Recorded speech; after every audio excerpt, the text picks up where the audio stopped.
అవకాశాన్ని ఇస్తున్నందుకు మీకు కూడా నా ధన్యవాదాలు. అందరికీ నా ఆత్మ ప్రణామాలు. ముందుగా బ్రహ్మర్షి పితామహ పత్రిజీకి నా ఆత్మవందనాలు. సో, మీరే దేవుడు అని చెప్పాననుకోండి. ఏమంటారు మీరందరూ? మేము దేవుళ్ళవేంటి అంటాం. ఆ! చెప్పారులెండి అమ్మగారు. జోకులేస్తున్నారా అంటారా? యెస్. ఆర్ యూ కానీ crazy? What are you talking yes. అంటారా? యెస్. సో, మరి ఇంకొకలా చెప్పుకుందాం అయితే. మనం పంచభూతాలతో మన శరీరం పంచభూతాలతో తయారైంది. అది ఒప్పుకుంటారా? డెఫినెట్‌లీ. యెస్. సో, అది మాకు తెలుసులెండి అంటారు. అవునా? యెస్. So, yes. అలా అంటున్నట్టయితే మరి ఈ కాన్షియస్‌నెస్, మన consciousness is a spec of the universal consciousness. అది కూడా ఒప్పుకుంటారు కదా! యెస్. ఈ యూనివర్సల్ కాన్షియస్‌నెస్‌లో మనం ఒక అణువంతా. Universal consciousness has all the ability to create everything. అవునా? చూడండి ప్రకృతి ఎంత బ్యూటిఫుల్‌గా ఉందో. ఎన్ని రకాల వృక్షాలు, బటర్‌ఫ్లైస్ చూడండి ఎంత కలర్‌ఫుల్‌గా ఉంటాయో. బీచ్ ఒడ్డున నడుస్తుంటే ఆల్చిప్పలు. ఎంతో క్రియేటివిటీ. ఇవంతా కూడా క్రియేషన్ జరుగుతోంది. అండ్ మన రియాలిటీ మనము క్రియేట్ చేసుకోవాలనుకుంటే మనకి ఆ క్రియేటివ్ నేచర్ ఉందని ఫస్ట్ ఐడెంటిఫై చేయాలి. వి హ్యావ్ మీరే ఒక స్పెక్ అయినప్పుడు అక్కడ ఉన్న ఆ క్రియేటివిటీ అంతా మీకు కూడా ఉంది. అంటే మనకు కూడా ఉంది. మనము మన ఓన్ రియాలిటీని క్రియేట్ చేసుకుంటున్నాం. నేను నా ఓన్ రియాలిటీ క్రియేట్ చేసుకున్నట్టయితే మీరు మీ ఓన్ నిజాన్ని, వాస్తవాన్ని సృష్టించుకుంటున్నారు.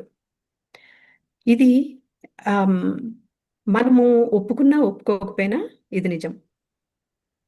మనము కో-క్రియేటర్స్. అంటే ఈ సృష్టి క్రియేట్ అవుతున్న దానికి మనం కూడా భాగస్వాములం. కానీ అది మనకి అర్థం కాకుండా మనము ఎప్పుడైతే అన్‌కాన్షియస్‌గా ఉంటామో ఈ ప్రొసీజర్ పట్ల, మనము నమ్మినా నమ్మకపోయినా క్రియేషన్ జరుగుతూనే ఉంది.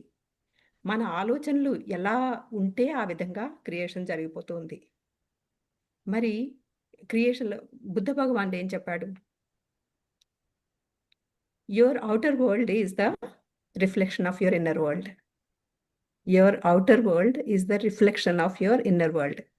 బయట నీకు కనిపించే బాహ్య ప్రపంచం నీ అంతర్ ప్రపంచానికి ఒక అద్దం. బయట కనిపించే నీ వాస్తవం నీ అంతర్ ప్రపంచానికి ఒక అద్దం. నా వాస్తవం వేరు, మీ వాస్తవం వేరు. ఇంకా కొంతమంది చాలా బాధల్లో ఉండి ఉంటారు. వాళ్ళ వాస్తవం వేరు. సో, ఇవి అంతా ఎలా జరుగుతోంది? మన మాటలు, మన ఊహలు, మన ఆహ్, నాకు కొంచెం తెలుగులో కొంచెం తెలుగు బాగా వచ్చు కానీ కొంచెం కష్టంగా ఉంది. పర్వాలేదు. ఆహ్, మీరు ఇంగ్లీష్‌లో మాట్లాడొచ్చు. అందరికి our ఇంగ్లీష్ వస్తుంది. thoughts, our హ్మ్. thoughts, intentions and our feelings, our emotions are creating our own reality.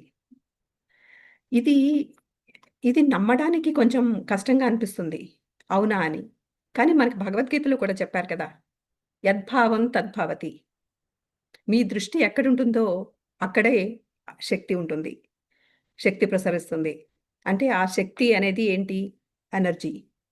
Energy ఏ ఫార్మ్‌లో ఉంటుంది? ఎనర్జీకి దాన్ని అబ్జర్వ్ చేయనంత వరకు వేవ్ ఫార్మ్‌లో ఉంటుంది.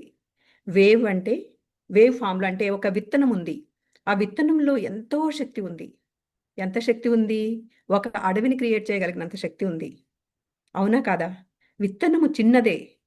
కానీ దానికి సరి అయిన వాతావరణం కల్పిస్తే గనక అంటే నీరు, తర్వాత సూర్యరశ్మి ఇవన్నీ తగిలితే గనక అది ఒక మహావృక్షం అవుతుంది. ఆ వృక్షం నుంచి వచ్చే విత్తనాలు మరికొన్ని వృక్షాలు తయారు చేస్తాయి. ఒక మహా అడవినే, ఒక పెద్ద అడవినే తయారు చేయగలిగిన కెపాసిటీ ఒక బీజంలో ఉంది. ఒక విత్తనంలో ఉంది. అలాగే మన ఆలోచనకి కూడా అలాంటి శక్తే ఉంది. మరి ఇలాగా మనకి తెలిసినప్పుడు అంటే మన ఆలోచనలు, మన ఊహలు, మన ఇంటెన్షన్స్ ఇవన్నీ కూడా మన రియాలిటీని క్రియేట్ చేస్తున్నాయని తెలిసినప్పుడు, మనం ఎంత జాగ్రత్తగా ఉండాలి వీటిలతో? ఏది పడితే అది ఆలోచించటం, ఏది పడితే అది మాట్లాడటం కరెక్టేనా?